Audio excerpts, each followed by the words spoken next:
നിന്റെ വേദപ്രമാണത്തിൽ അടങ്ങിയിരിക്കുന്ന അത്ഭുത കാര്യങ്ങളെ കാണുവാൻ ഞങ്ങളുടെ ഹൃദയകണ്ണങ്ങളെ പ്രകാശിപ്പിക്കണമേ. ആമേൻ. വിശുദ്ധ ലൂക്കോസ് 2-ാം അധ്യായം 1 മുതൽ 14 വരെയുള്ള വാക്യങ്ങൾ. അക്കാലത്ത് ലോകമൊക്കെയും പേർവഴി ചാർത്തേണം എന്ന് ഔഗുസ്തോസ് കൈസരുടെ ഒരാജ്ഞ പുറപ്പെട്ടു. കുരേന്യോസ് സിറിയ നാട് വാഴുമ്പോൾ ഈ 1-ാമത്തെ ചാർത്തൽ ഉണ്ടായി. എല്ലാവരും ചാർത്തപ്പെടേണ്ടതെന്ന് താന്താന്റെ പട്ടണത്തിലേക്ക് യാത്രയായി. അങ്ങനെ യൗസേഫും ദാവീദിന്റെ ഗ്രഹത്തിലും കുലത്തിലും ഉള്ളവൻ ആകൊണ്ട് തനിക്ക് വിവാഹം നിശ്ചയിച്ചിരുന്ന മറിയ എന്ന ഗർഭിണിയായ ഭാര്യയോടും കൂടെ ചാർത്തപ്പെടേണ്ടതിന് ഗലീലയിലെ നസ്രത്ത് പട്ടണം വിട്ടു.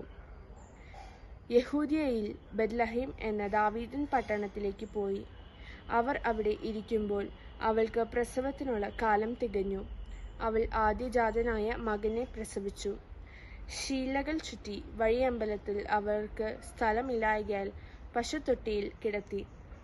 അന്ന് ആ പ്രദേശത്ത് ഇടയന്മാർ രാത്രിയിൽ ആട്ടിൻകൂട്ടത്തെ കാവൽ കാത്തിരുന്നു.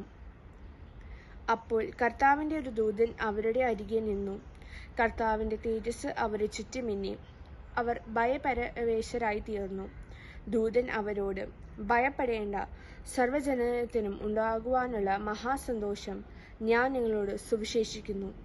കർത്താവായ ക്രിസ്തു എന്ന രക്ഷിതാവ് ഇന്ന് ദാവീദിന്റെ പട്ടണത്തിൽ നിങ്ങൾക്കായി ജനിച്ചിരിക്കുന്നു. നിങ്ങൾക്ക് അടയാളമോ?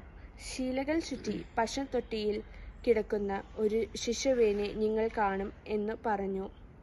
പെട്ടെന്ന് സ്വർഗീയ സൈന്യത്തിന്റെ ഒരു സംഘം ദൂതനോട് ചേർന്ന് ദൈവത്തെ പുകഴ്ത്തി.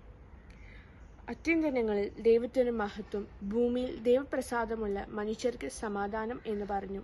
ബാർക്കുമോർ.